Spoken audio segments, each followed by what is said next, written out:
Ladies and gentlemen, you are watching the BPTV News Bulletins. I'm Hưng, and now the headline as usual.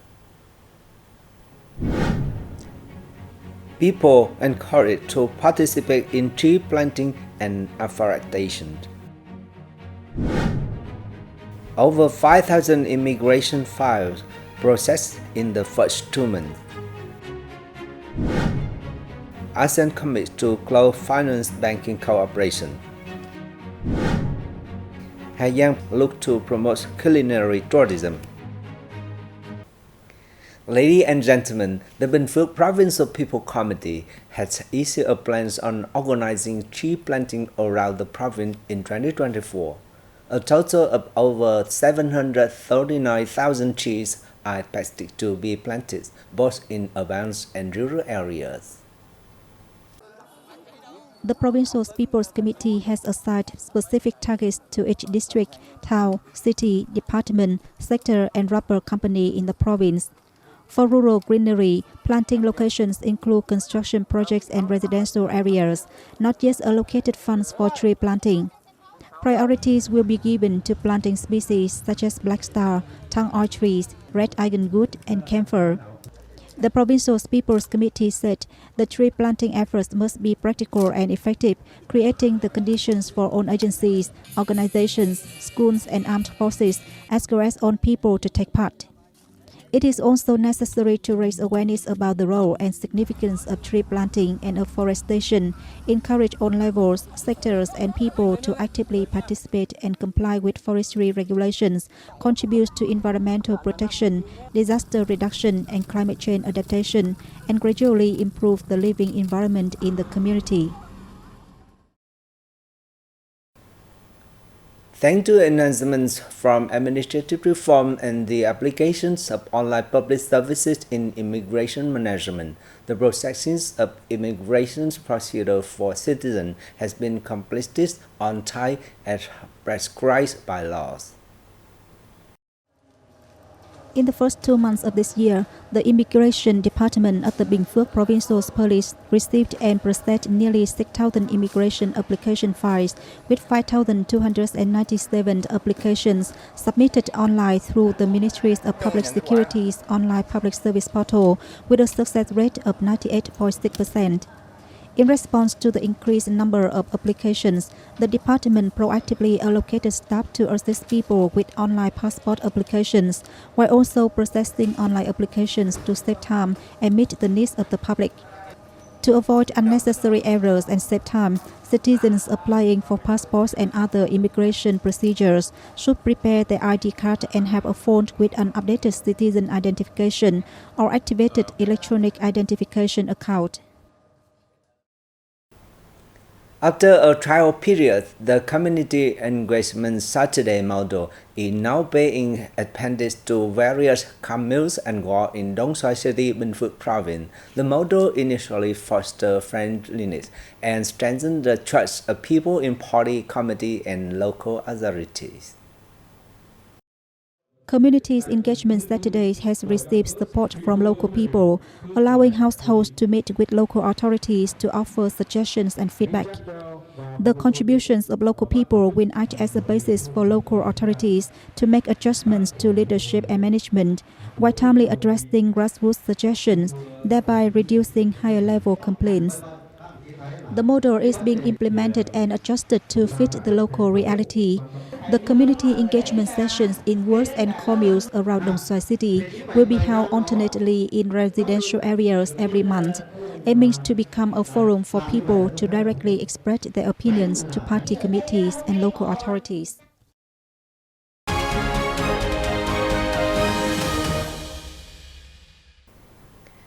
Ladies and gentlemen, Finance Minister Hồ Đức Phước led a Vietnamese delegation to the 28th ASEAN Finance Minister meeting that took place in Luang Prabang, the Lao People's Democratic Republic, on April the 5th.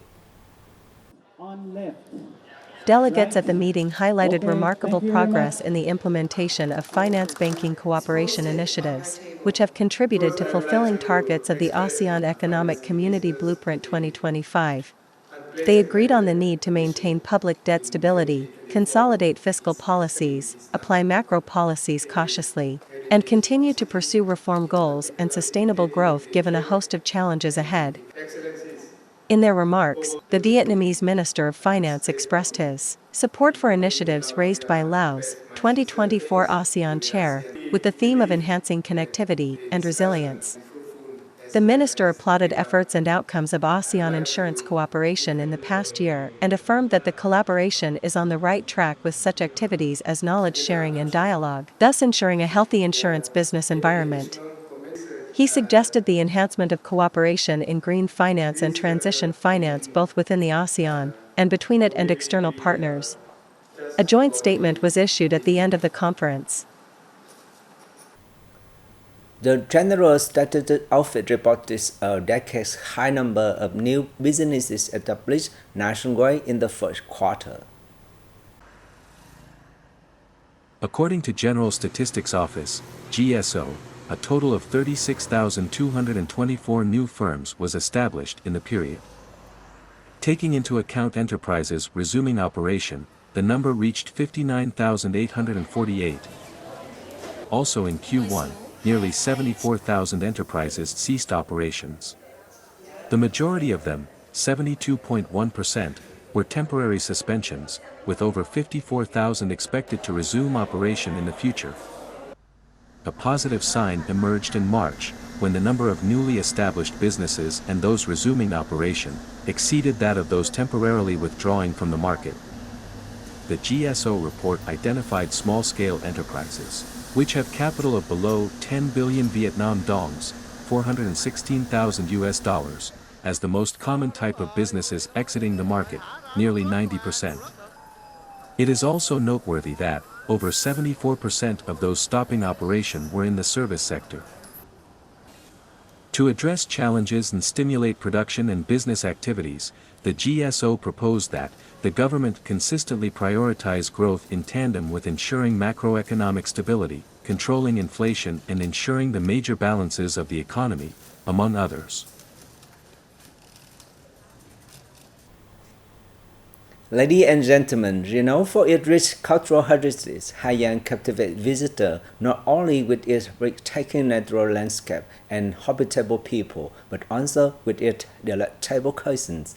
Its successful hosting of the inaugural International Culture, Tourism and Cuisine Festival signifies a milestone in culinary exchange between city, provinces, and national community, paving the way for the first Haiyan international tourism. During the first Hajong International Culture, Tourism and Cuisine Festival, the provincial tourism sector showcased its distinctive culinary heritage, featuring a blend of cultural influences and traditional flavors from its 19 ethnic communities. The festival featured numerous food booths from cities and provinces all around Vietnam, and from countries like the Republic of Korea, Azerbaijan, and China.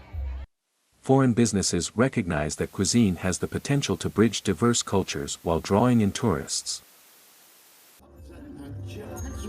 By 2025, Hajong aims to make tourism a pivotal economic sector, drawing in over 3 million domestic and international visitors.